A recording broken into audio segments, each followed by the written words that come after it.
ਵਾਹਿਗੁਰੂ ਜੀ ਕਾ ਖਾਲਸਾ ਵਾਹਿਗੁਰੂ ਜੀ ਕੀ ਫਤਿਹ. Sasangat ji, over the last couple of weeks we've been discussing grooming. The SAS have brought many stories to you with the help of the Sikh channel. Weeks back we brought a story, a horrendous story about a grandmother who came on live television and spoke about losing her two grandchildren. Their mother was groomed at her most vulnerable time when she had lost her husband. She was groomed none other than where she was employed in a fish and chip shop. Groomed to such an extent that she was able to leave everything here and went back to Pakistan, took the two kids, and the grandmother has never set eyes on them two kids again. Different stories, different weeks. We also brought you an international case regarding a young child when the abuse started. She was 6 years old. She was abused by none other than her uncle, her fuffad. She was abused for over 10 years. She tried to commit suicide on many occasions. She couldn't tell anyone. She was struggling with all her emotions, ran away from home. She had a very disruptive life. She came on and she shared her tragic story with the Sangat, so nobody has to suffer in silence. We also heard a story of a young child of the age of 6, sexually abused for over 4 years by her stepdad, the person who was supposed to love her, the person who was supposed to care for her and protect her, but did none of that, just abused her. In the end, the young lady was used and abused. Her mother died at the age of 14, but with the right help, we were able to put this person behind bars for 20 years. So Satsangji, this week, we're bringing you another gruesome story, another horrible story, sexual abuse of the worst kind. This is a young child in this particular documentary, a young child who was abused from the age of 6. She was abused by her neighbor who lived a couple of doors away. Not just by the neighbor, but a number of people. So Satsangaji, let's go inside the house and let's listen to this young lady. Let's listen to her traumatic experience, how it's affected her life and how it's affected the dynamics of that family. Vaheguru ji ka khalsa, Vaheguru ji ki fateh.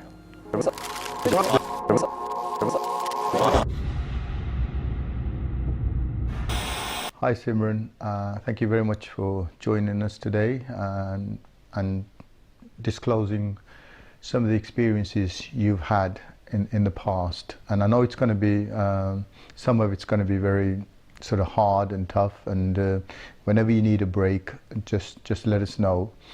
And if I come to the first part, so that the audience can sort of understand, you were sexually abused by a number of people, but can you remember the first time you was abused? I think I was around 6 years old. Remember, I think it was like year 1, and every day I used to go to school. You know, Mum and Dad used to just drop me off, and then they would go to work. And after school, they would work till late, and our neighbour, he just lived a couple doors down us. He was really good friends with my dad, actually. Right. He would come and pick me up, and this was not every day after school, but most days, since they worked really late. He would come pick me up with his daughter that she used to be in the class above me. He would pick us both up, and then we would go to his house. And he would give me afternoon tea. He'd play with me. I would play with his daughter. But sorry. That's all right, darling. Just take your time, and I know it's hard to sort of bring back these memories and stuff like that. And so take your time, take deep breath, and as much as you can remember. Yeah. So. First of all, he was just really, really nice, like any other uncle would be to a little child. He used to help me with my homework sometimes. I remember he used to make me sit next to him, and I would do my homework. And then as time went on, he would just, get a little bit more comfortable with me. He used to get to know me, we used to ask questions where mum and dad would work and when they would be back, and what kind of things I like doing, the normal stuff. Well, I thought it was quite normal. He would, I would sit on him because he would be like, just come sit on my lap and play games, I'll play with your hair, or I'll read you a book, and anything comforting, he would let me do.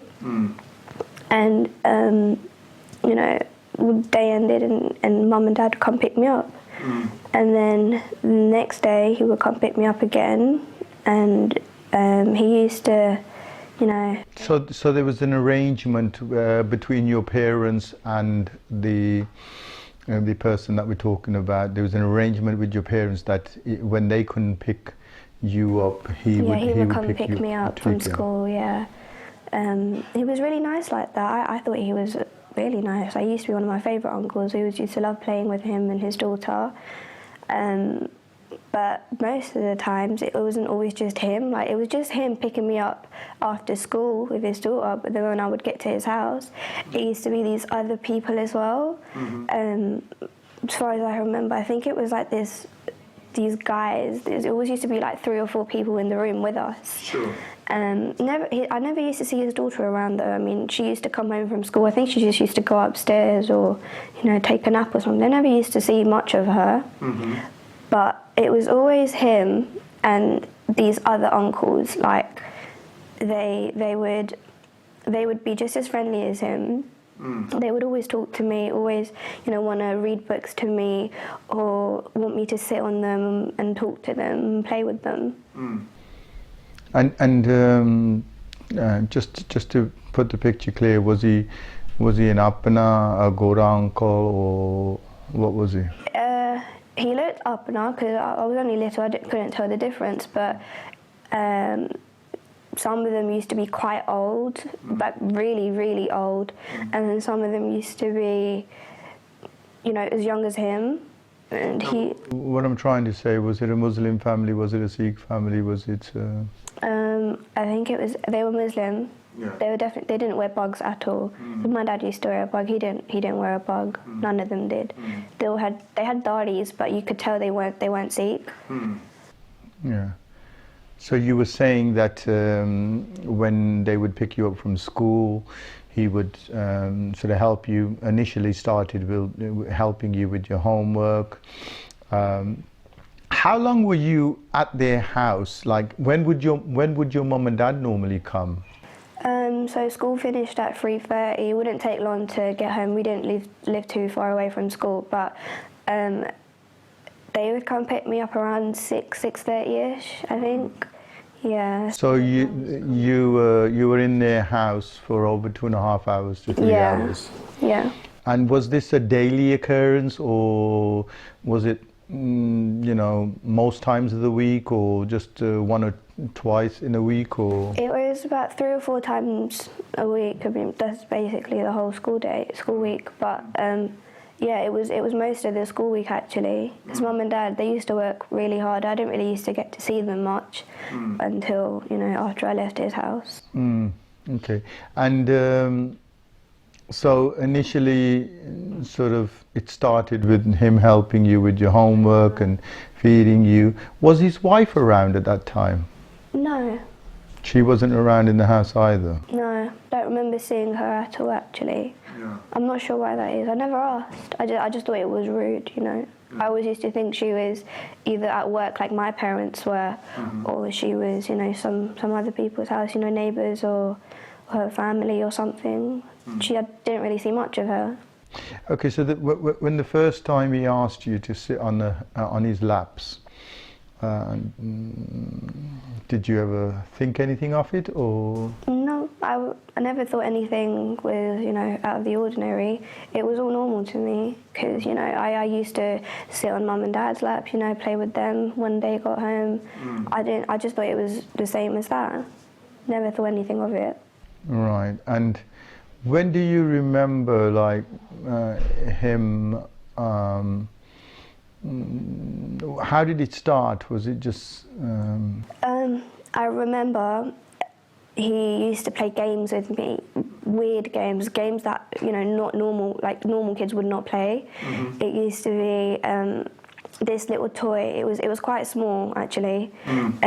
He used to hide it somewhere in his pockets or inside of his trousers, and I would have to come and find it. He would place it in between his legs, and then when I found it, he would give me a kiss on the lips, and I thought it was just normal because Mum and Dad used to give me kisses on my lip, on my cheek, and he used to give me them on my lips for when I found it. And then he would say, "Oh, go try it on the other uncle, or, you know, see if you can find it in this uncle's," wherever he used to hide it. When did the other uncles got involved? I mean, we're talking about this one guy who's picking you up. When did the other uncles get involved in this? It wasn't at the start. It just used to happen, but it wasn't every day when he used to pick me up. It was like a couple times in a month. It wasn't.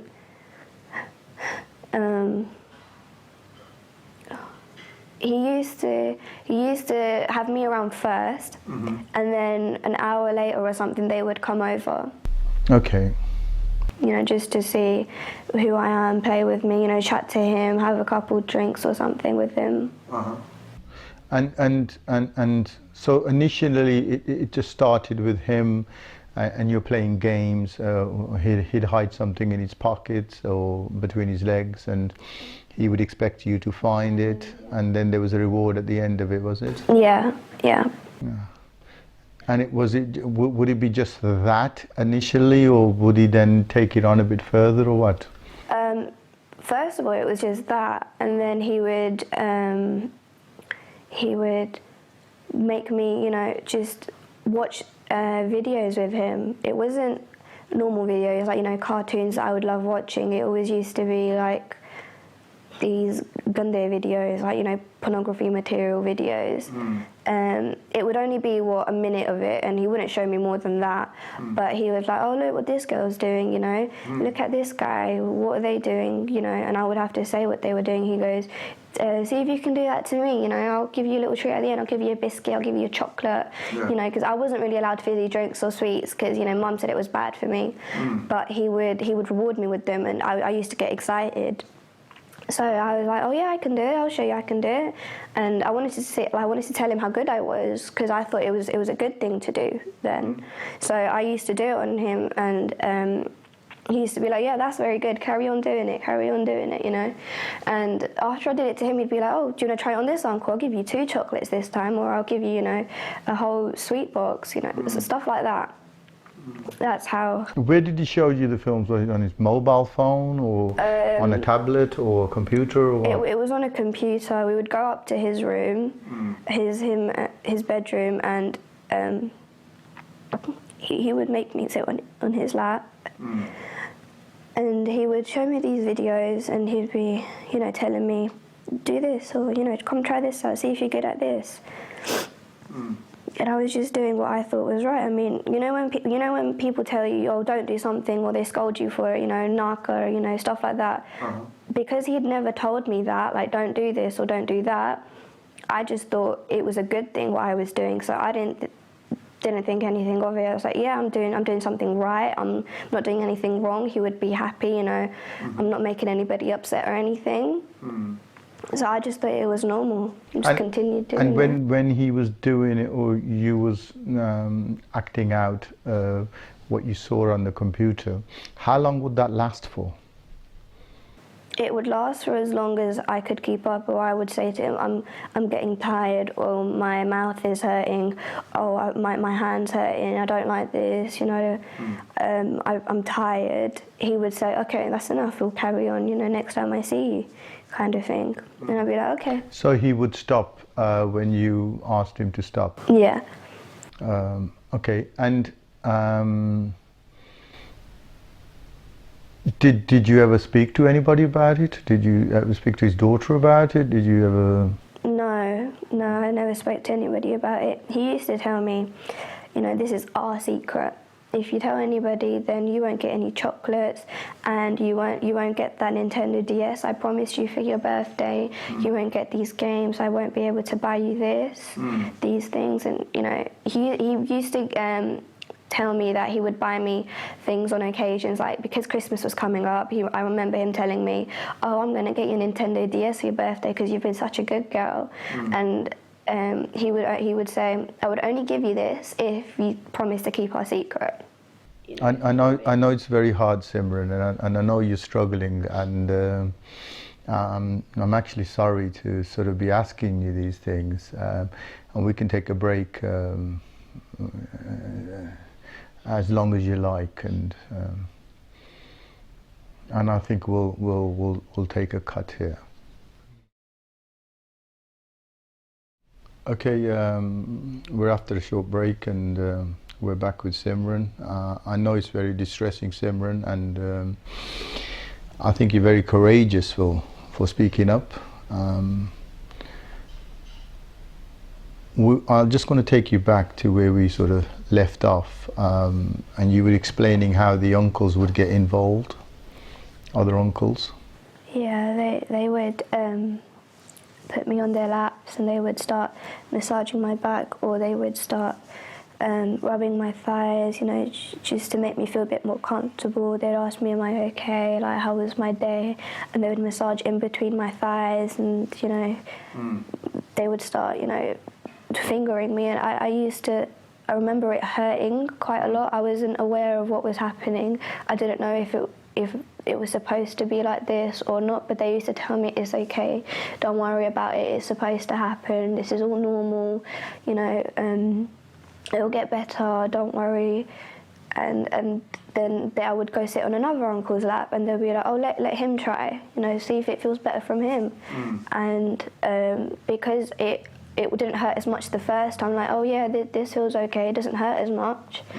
And then, you know, that's how it would start. So it would go into one uncle, then another uncle, and then, you know, just the same thing. Would they take off your garments, or were you clothed when they were doing this?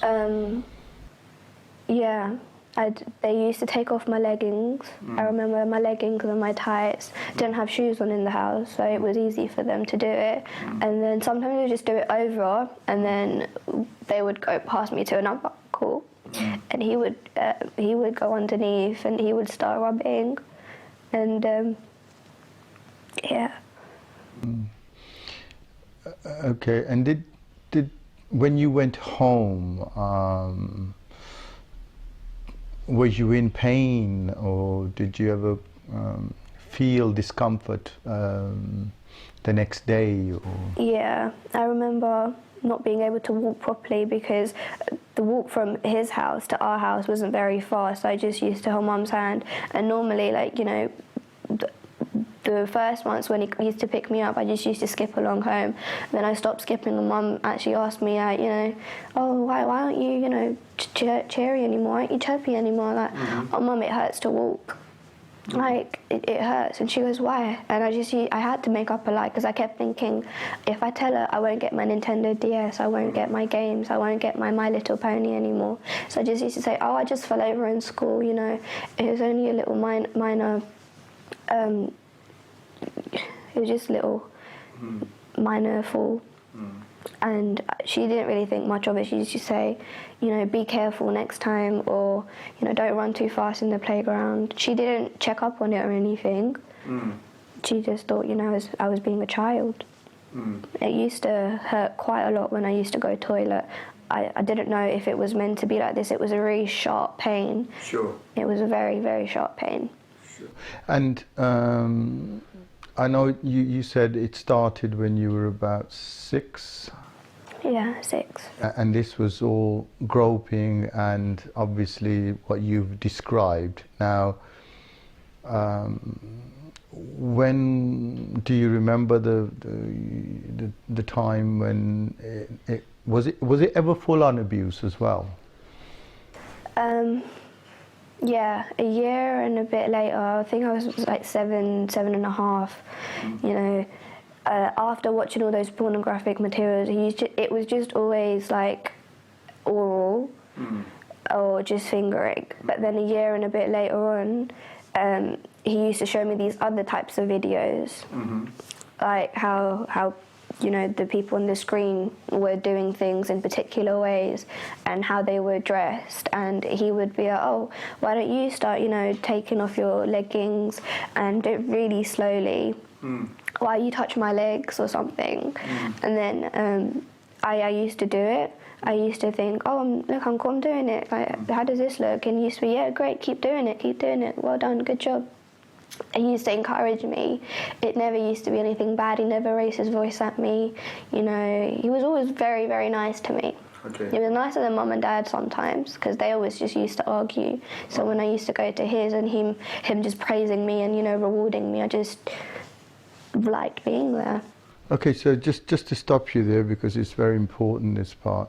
So when you're at home, mum and dad are always arguing, and obviously you would get the brunt of it. Yeah. And you're saying when you were at his house, you were being praised and...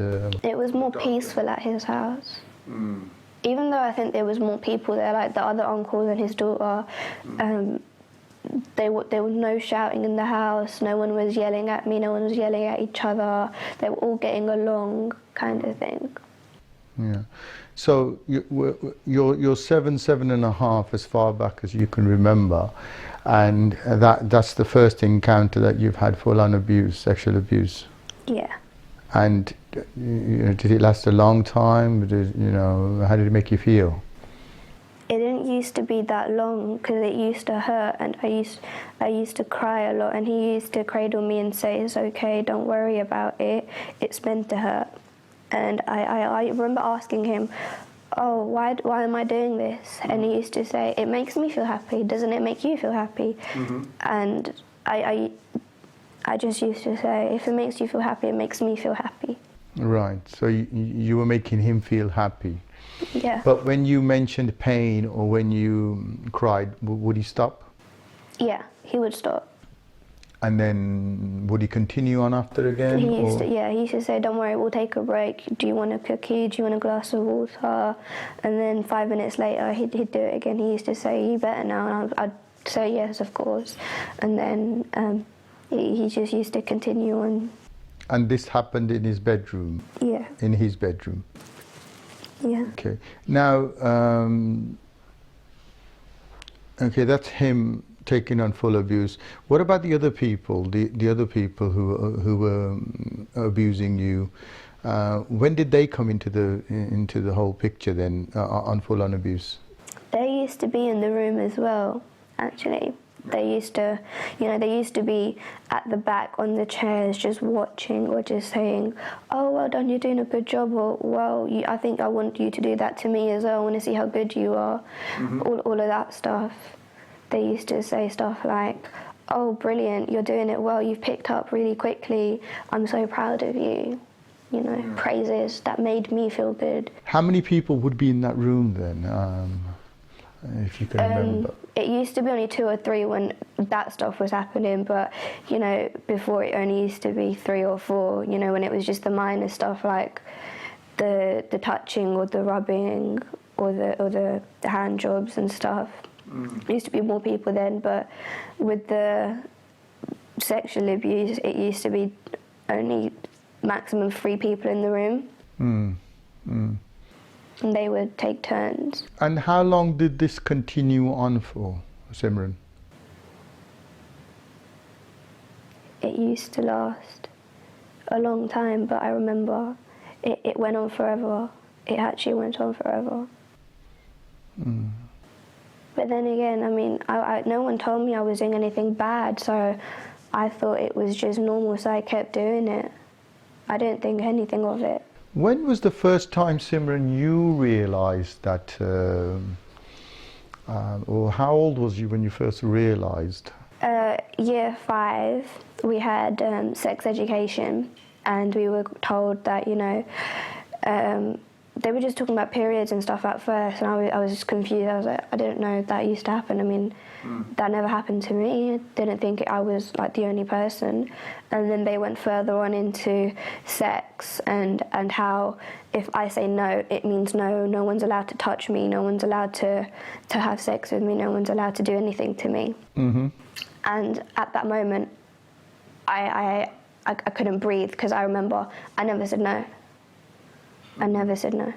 Oh, I mean, it came across in my head like I should say no, but I never said no, and I should have. How old was you then in year 5? You would have been what? 11, I think. Yeah. 11. So it was, so the abuse from the age of 6 to 11. 5 years, and you're saying you actually froze in the class for the first time. Yeah, I didn't know what to think, because everything that I had been doing from when I was 6 was normal to me. It was fine. I mean, I thought everybody else was doing it. I didn't speak about it with any of my friends because I thought they were doing it too. No one knew. I just thought, you know, it's normal, carry on doing it, because I mean, I wasn't doing anything bad. If I was doing something bad, I would have gotten told off for it. Like in school, you know, when you hit someone, the teacher tells you off for it. But when, you know, I used to hit him like in certain ways, he would never tell me off. He would be like, yeah, carry on doing it, that feels good. Would he ever hit you? He did once or twice when I did something he didn't like. And, you know, I didn't do it again. Okay, coming back to the school, you froze. So in that class, did anybody realise, or did you speak to anybody after that? I didn't know what to say. I mean, there was 100 questions going through my brain. I was only 11 at that time, so all of these questions in my head, I couldn't deal with it. I just didn't know who to talk to. I didn't know what to say, first of all, because everything I'd been doing, I just thought it was completely normal child would be doing. So I didn't ask anybody, oh, am I doing this right? Is this how it's supposed to be? Didn't ask any of my teachers. So I just kept quiet about it. No one knew. So with these hundreds of questions, was the one that you suddenly realised that this was wrong? Did you feel that this, what you've done for the last 5 years, was wrong? No, I still couldn't believe it.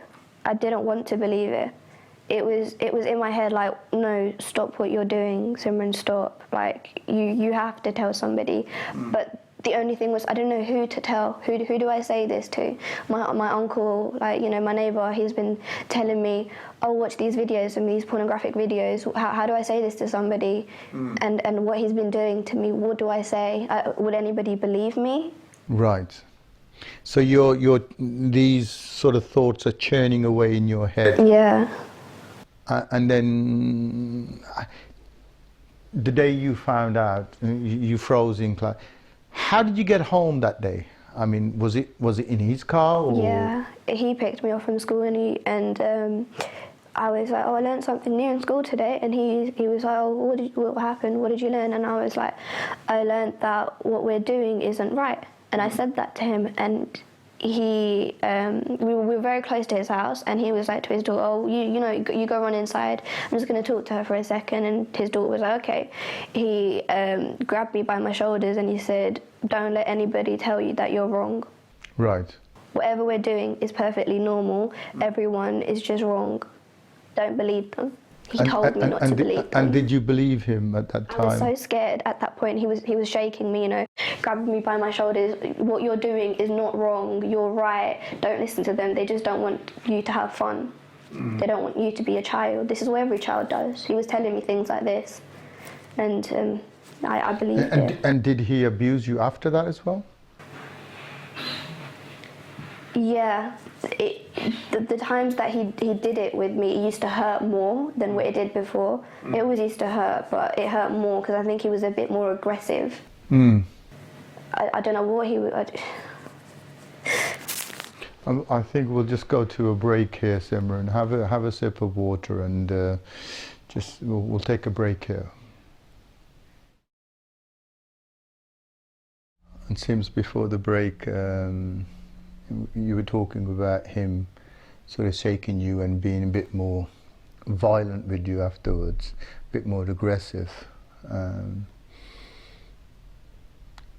How many times would he abuse you after that? Was it a regular occurrence, or was it...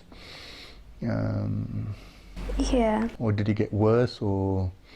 It did get worse. It's because I think he knew that I was starting to find out what he was doing was wrong. He wanted to use me as much as he could until it was over. So he was very forceful. I did say no to him a couple of times, and he was like, "You're not meant to say that. That's not what you say. That's not the right thing to say." He was just like, "No, what you're doing is perfectly normal. Think people are just trying to put things in your head. What you're doing is normal." Simran, do you remember, would he film you doing this? Would he record you doing this and stuff like that? He was never the one recording. It was always the uncles in the room. They had their phones. I didn't know what they were doing. I just thought, you know, maybe they're playing a game or they're texting somebody. Or, you know, I never thought what they were actually doing was recording me.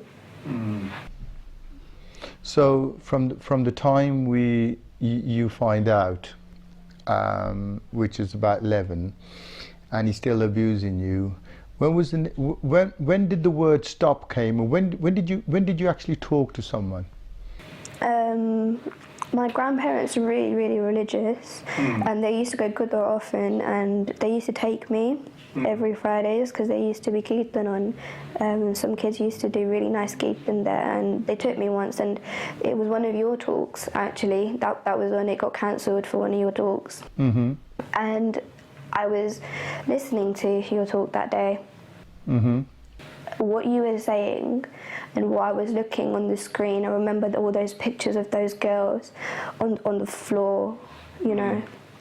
I was like, that was me. I'd been like that. I remember like that. I was like that. I had no clothes on, you know. I was on the floor, tired. It seemed like I passed out. And I was listening, and that's when I realised what had actually happened. I started crying, and my mum was like, "What's wrong? Are you okay? You know, what's wrong? Do you need anything?" I started crying, and the Gurdwara mum took me out. And I said, "I want to speak to that uncle." She goes, "Why? What's wrong?" And I was like, I want to speak to that uncle. I don't want to speak to you. I don't want to speak to anybody else. I want to speak to that uncle. And after your talk, Mum said, "Oh, my daughter was really upset. I think she might have been, you know, a bit traumatised after seeing those pictures. She wants to have a word with you." Sure. So clearly that was not the case. I spoke to you. I told you what had happened, and I was so scared that you wouldn't believe me. I didn't tell you everything. I only told you that there was this uncle, and he used to do things to me, what you were saying.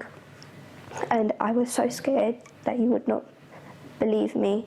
But you said that it was fine and everything would be okay, and you told me not to see the uncle again. You told my mum and dad not to let me go anywhere near him, and a couple of days later you came to my house. You asked me the full story. Mum and dad and my grandparents were in the room. And did it help you talking to me? Yeah. If it wasn't for you, I don't know how long it would have carried on for. And through your own words, how did your parents feel when they found out? They didn't want to believe me. They just thought, I'm a little kid, I just want a bit of attention, because they had been having some problems with my grandparents and they just needed something to blame. They just didn't want me, to say anything about it. They didn't want to talk to me about it. They just thought I wasn't telling them the truth. That uncle, what he was doing, he wasn't doing it. They didn't want to believe it. So even though you've opened up to myself and the Sikh Awareness Society, and we've come to your house, but after we've left, your parents didn't want to believe a word what you were saying? No, because they said, if this was happening to you, you would have told us sooner. I would have told them sooner. But then I said, remember all them times that I used to come home with little presents or, chocolate around my face. I used to tell them, he used to reward me with that, something you never did. You never used to give me chocolates, but he did. And by giving me chocolates, he used to say, oh, don't tell anybody, it's our secret. See you again later, I'll see you again tomorrow. I'll give you another one. And it always used to be my favourite chocolate as well, the one Mum never let me have. And what happened after that then? What happened sort of? You told them that this was a police case and I should talk to the police about it. My grandparents refused. They didn't want to hear the name police in the house.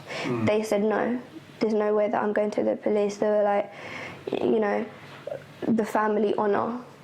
What happens about that? If it goes to the police, everyone in our community would know about it. They would be talking about it. They wouldn't want to see that this girl has been abused. They would be like, it was her fault. She did it.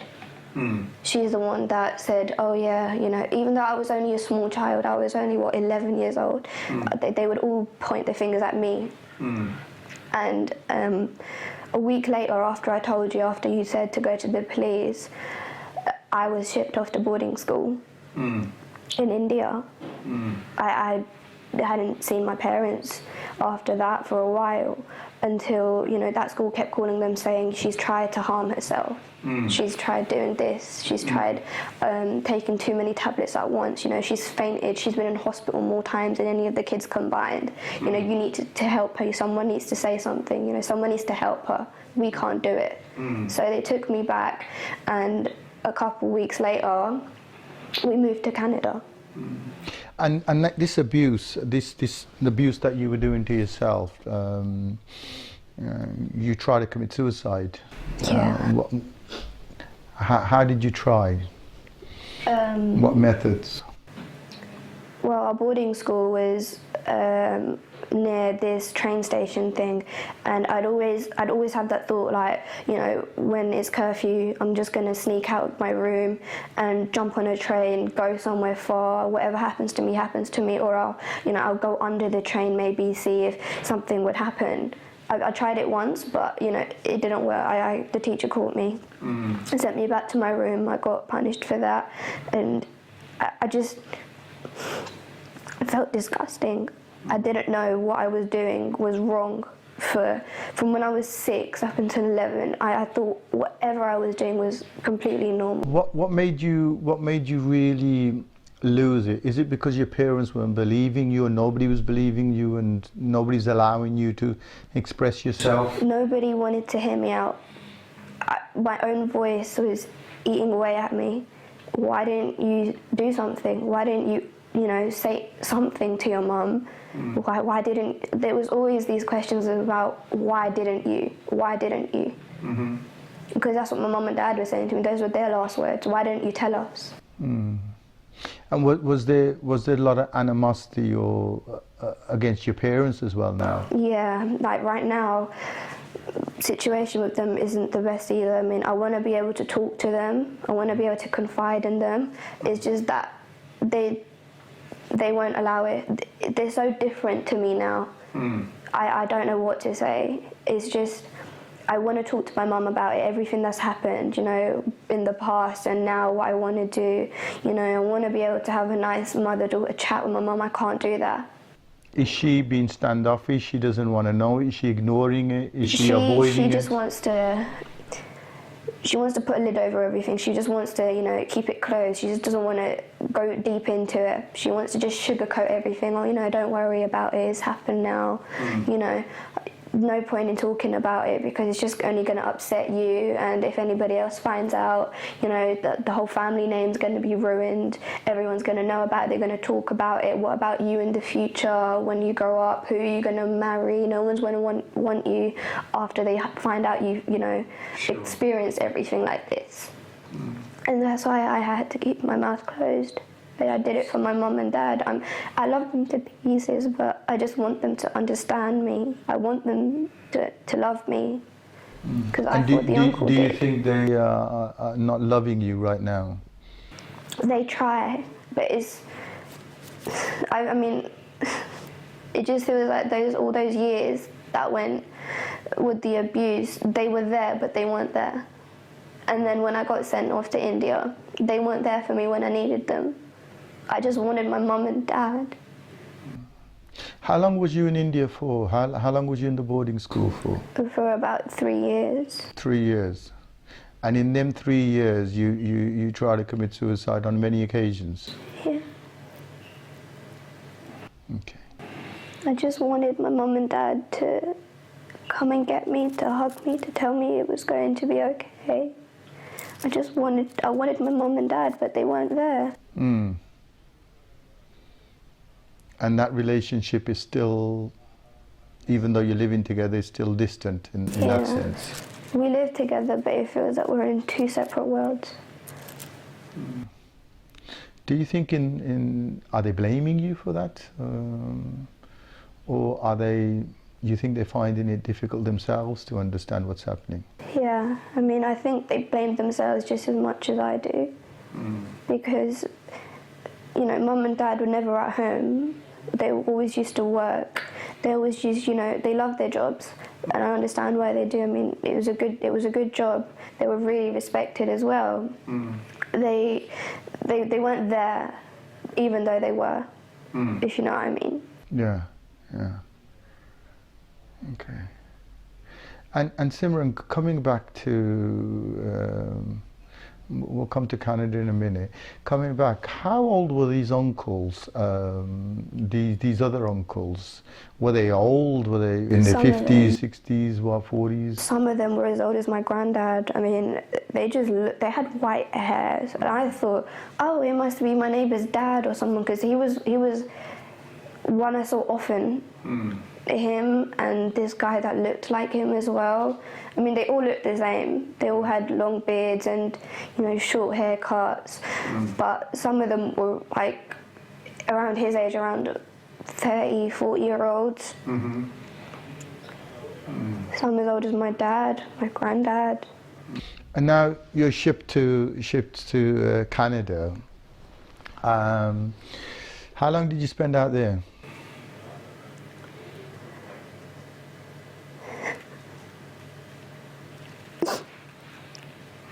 Okay, I think we'll take a cut here.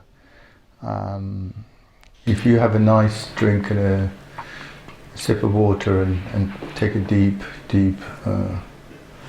breath. Okay, you're in Canada, Simran, and here we are talking after so many years again.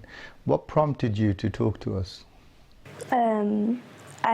You know, when I used to come home from school there, from college, I used to search up, you know, how to treat myself by myself, you know, with all these problems that I had, and I searched in girls that have been groomed, and it came up as something Sikh-related. It was the SAS thing. It was on Facebook. I can't remember exactly what post it was. It was the SAS, one of the SAS talks, and I was like, I remembered all them years ago, and I was 11, and I came and spoke to you. I was like, oh my God, Mohan uncle. I have to speak to him again. He was the only one that could understand. I never got to speak to you after I left for boarding school. I said I needed to text you, I needed to call you, I needed to do something to get in touch with you. So I DM'd them on Facebook and I said, I had been a victim and you had helped me out. Is there any way that you could get back to me on my mobile? And a week later, I got a call from you, and I spoke to you and I reminded you of my situation, and you remembered, and you came out and visited us. And you spoke to me again. This was all without my parents knowing, because I knew as soon as they found out I'd been speaking to you, they'd think, oh no, he's going to tell us to call the police again, he's going to say this, he's going to say that. You didn't really say much of that. You said it would have been a good idea. It would have helped me in the long run if I did tell the police. But you told me that it would be a good idea if I spoke to you, I spoke to my parents, everything would be calm. And then you said you were having one of your talks in the Canada Gurdwaras. It was a local one to us, actually. I didn't really go much. I didn't feel like I wanted to go back with Sikhi after everything that happened. I felt... So just going to that, did you started rejecting Sikhi, or did you? Because I thought, God was good. He wouldn't let anything bad happen to me. I used to go Gurdwara often with my grandparents when we were back in England. He didn't really do much for me. That's what I thought. I thought, who is he? Why if he was there, why didn't he help me? But now I realise that after all of that, he did come through. He came through with you. But I remember that sitting in the coffee bar in Canada. Canada, yeah. Talking to you. And now you're talking to us, we're making this documentary. We'll come to that, but your therapy, did you go through any therapy? Did you get any help? Did you seek any help outside, privately, so you can understand this? Mum and Dad, sent me to loads of therapists, loads of people, told me to talk to this person. That no one understood, no one. They all kept saying, don't worry, it wasn't your fault, you're not to blame. No one actually understood what I was saying to them. Because all them years, everything I was doing, I thought it was completely normal. Everything. And I didn't know who else to talk to that would actually understand me. They were all like these gorians that were just, doing their jobs. Right. So you felt every time you went into a counselling session, they were just going through the motions and just doing a job? Yeah. They didn't really, I don't know how to say it, they weren't listening. No one was listening. They were just doing their jobs, writing things on paper, sending me to this person, giving me medicines, because I was so depressed or I kept thinking suicidal. No one was actually getting me through it. They were just doing what they were told to do. Okay. And how did you find the therapy of the Sikh Awareness Society? How did you find their counselling? You kept in touch with me more than they did, actually. Yeah, after I spoke to you, I felt that I could open up to you more. I didn't really want to tell anybody else of what happened. For one, I felt ashamed, and two, I didn't want my parents saying, oh, now this person knows as well, and it's gone on to this person. Like, look how many people you've now told, even though they were the ones sending me to all these therapists and these counsellors. I didn't feel like I could tell anybody everything. I didn't know who to tell. Okay, and obviously we're talking. So you've researched us back on the Facebooks, and we've got in contact with yourself. What's actually prompted you to sort of talk to us and share your story out on camera here? I just feel like I think people need to know now. Because all those years that I kept quiet, I had gone through so much thinking it was normal, and now for someone to tell me it wasn't, it's just, like, my whole world's been flipped upside down. And I need people to realise that what had happened to me was not normal, and it was not right, but it wasn't my fault either. And your message to the people that maybe looking into this program, what would be your message to young girls outside, and B, what would be the message to the parents who are looking in? For the girls that may have gone through this, you do need to say something. Even if you think, no one's going to believe you, or you don't think it's right, or you think, your family name's going to get dishonoured, it's better than you being abused than you the whole family name gets ruined. I think you need to tell somebody. You have to open up to someone. If it's not your parents, it could be someone you trust at school, because none of your friends would understand, because as soon as one friend knows, it would go around everywhere. So I would suggest, getting in touch with yourself or someone from Sikh Awareness Society, because they do an amazing job. Or another agency, or your teacher maybe? Yeah, or someone official, but then as well as you. And what would be your message to the parents who ਜਿਹੜੇ ਇਸ ਵੇਲੇ ਮਾਪੇ ਬਾਹਰ ਦੇਖ ਰਹੇ ਆ, and they're looking into this story and listening to you? What would be your message to the parents? I would just say that you may be busy with, your work and everything. You need to find time for your children. You need to sit down with them, and make them feel loved. Because if you don't make them feel loved, somebody else will.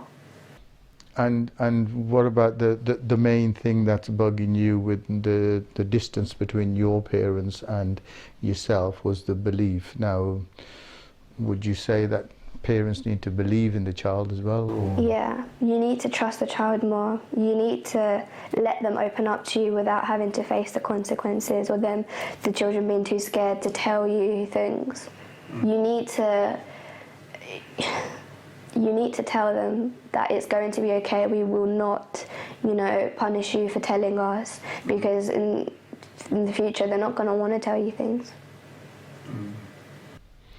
And I know that we've gone through a lot of counselling, and I know it's brought back a lot of old memories. But the good news is that since you've got the proper support, you are back on the road to recovery, if I may say so. Is that right? Yeah. You're holding down a job. You're doing well. Yeah. And your mind and the depressive state. Do you still get nightmares? Do you still sort of think about the past? Or have you put that behind you now and you're moving on? You can never forget about it. I mean, every little thing you do, no one would ever let you forget about it. But you just have to concentrate. You have to deal with it. You can't just push it to the back of your head and say, what, it's happened now. You have to go through it and have closure, and then forget about it. You have to say, it's made me stronger.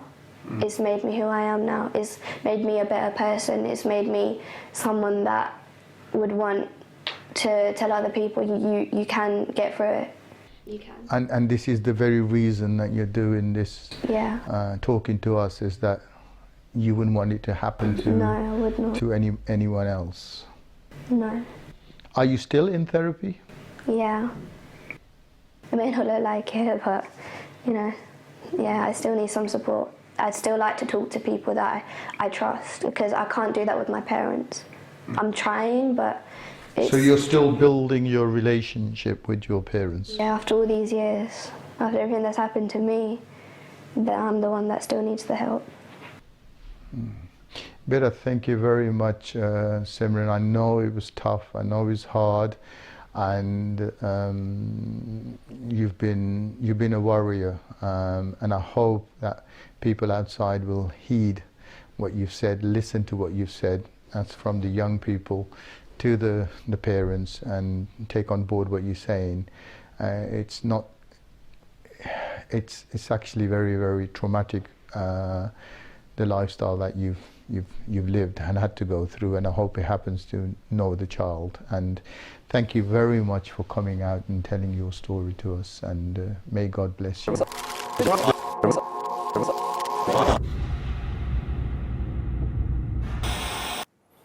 Waheguru ji ਕਾ Khalsa Waheguru Ji Ki Fateh.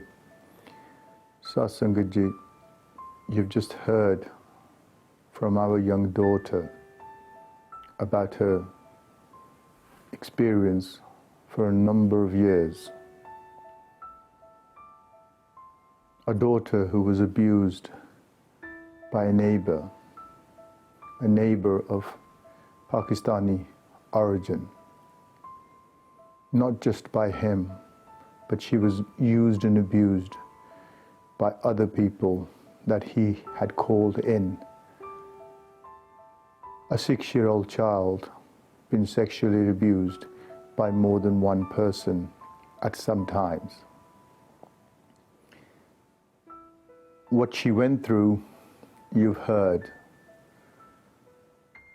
But we can't imagine the pain that she must have gone through.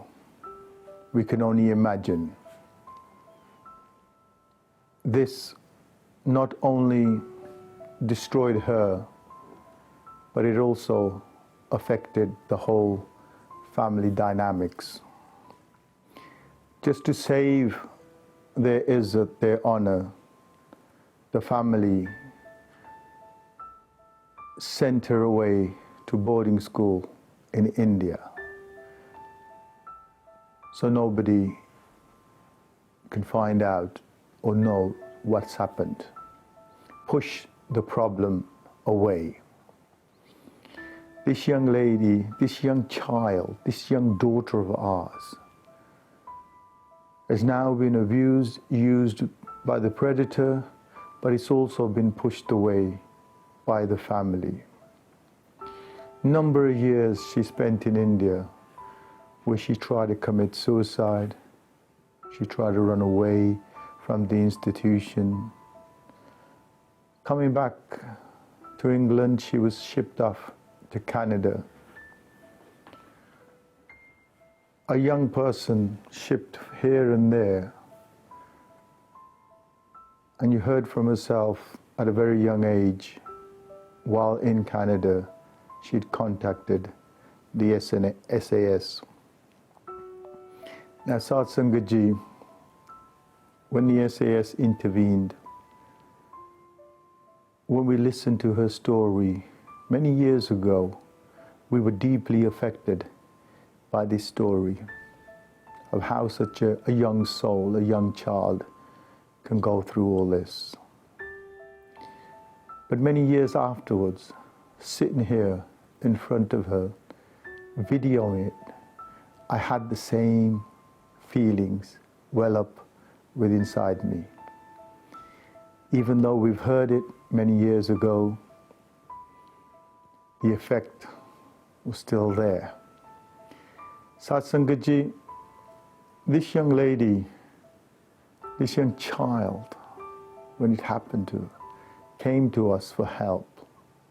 The SAS were able to provide that help, which the family didn't, the community didn't, and she got this help from the SAS. She's able to move on in her life. This is what we say, is when you seek help in the right places, you can have a start in life, you can make it better, you can better your life by speaking out. Do not remain silent.